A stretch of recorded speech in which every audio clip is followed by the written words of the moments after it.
Imagine you're hiding in a bush in the dead of night. You're scared, you're cold, and you know, deep in your gut, that if you make one wrong move, you're going to die.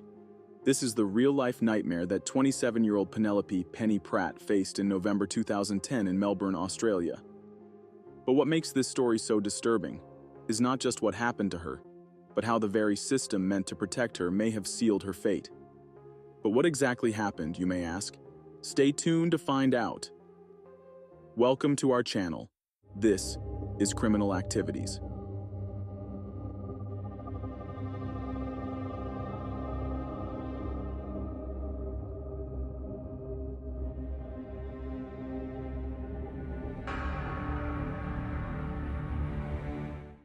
Penny was a young mother of two, and her teenage years had been rocky. She had a learning disability, and after getting caught up in drugs, her life spiraled downhill.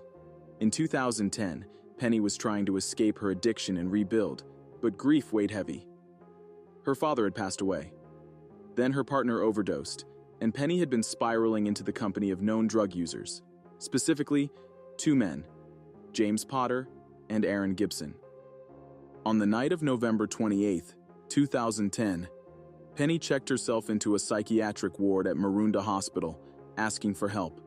She was overwhelmed with depression, but just hours later she got a phone call from James Potter. He told her he had money for her. Penny made the decision to leave with him and Gibson.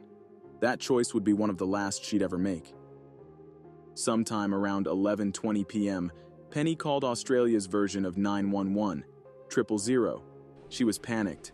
She told the operator that she was hiding in a bush because two men were going to hurt her.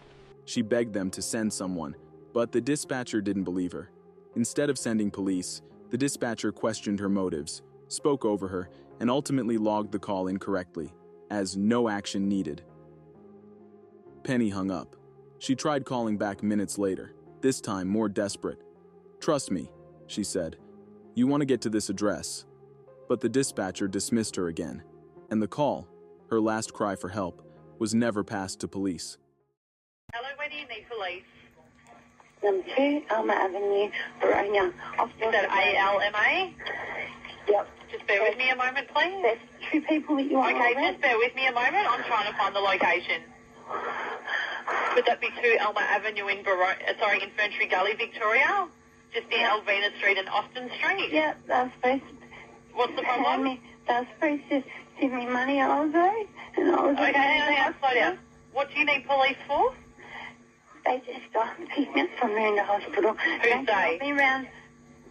Who are you talking about? I'm within the vicinity of being heard. Do you understand what that means? Okay, well, if I can't hear you... Great bloke. If I can't hear you, how am I meant to help you? Trust me, you want to get to this address. Okay, and you need to tell me what we're going to the address for. They wanted people. Who are the people? James Potter or Mendez or whatever his name is. Sorry, what's his name? James what? Potter or Mendez. I don't know if he's going to get me bashed. He may not. Okay, well, you need to tell me what you want me to send police there for, please. Because he's wanted. And For what? He's dangerous. There's warrants out for his arrest. Are you for real? For what? Are you I'm not a real? police member. I don't know. Stop yelling at me. Know. Then how do you know that there's warrants? Oh my God. Okay, well, I'm just trying to do my job. Please, please. Okay, if you want to speak to them, you'll have to call them directly. Do you want me to send police or not? Yes. Okay, then you need to answer my question. I am hiding in a bush answering your question. Why are you hiding in a bush? Oh my God. Oh my God. Why are you hiding in a bush? Oh my God. Oh my God, what? Police, I'm 3 violent offenders. What are you hiding in a bush for? Because I'm ringing the police. I'm 3 violent offenders. How do you know these 3 violent people?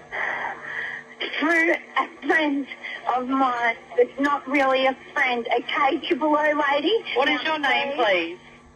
Penny Pratt. What is your name, please? I'm call taker number 2. What is your contact telephone number, please? What? Call taker number 2. Call taker number 2. What is your phone number, please? 0411 142. So why are these 3 people violent? What have they done? Oh my God. Can you stop saying, oh my God, Penny? Business. Okay, well, it is my business if you want me to send police, so you can either answer questions or you don't. Penny, that Not long after the call, Penny was dragged into a house on Alma Avenue in Baronia. Inside, she argued with Gibson and Potter over a $160 drug debt. It turned violent. Fast. Gibson and Potter grabbed a .22 sawn-off rifle, pointed it at Penny's face, and pulled the trigger as she screamed and begged for her life. But it wasn't over.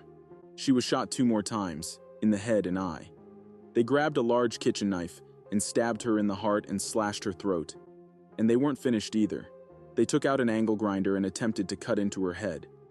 Her body was wrapped in a rug, stuffed into the trunk of a car, and dumped in a remote bushland well in the Dandenong Ranges National Park. Weeks later, thanks to a key witness, police discovered Penny's mutilated body. Gibson and Potter were arrested and convicted. Potter received 24 years. Gibson got 22 years. But what haunts this case isn't just the brutality. It's how it could have been prevented. The emergency call, now infamous in Australia, was clearly mishandled. The dispatcher was later demoted and retrained. A coroner's inquest found that had police been dispatched properly, they may have caught Penny's killers in the act and saved her life altogether. But they didn't. And instead, Penny's final moments were spent begging for help that never came. Penelope Louise Pratt was more than the headlines, more than the chaos, more than the brutality of that night.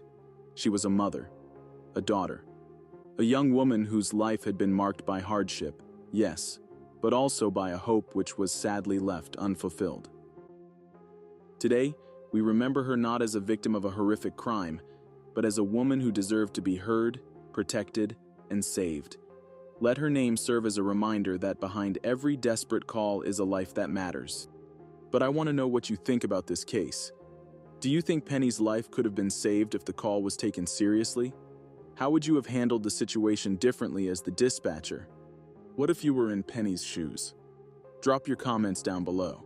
We want to hear from you. This is Criminal Activities signing off. Thanks for watching.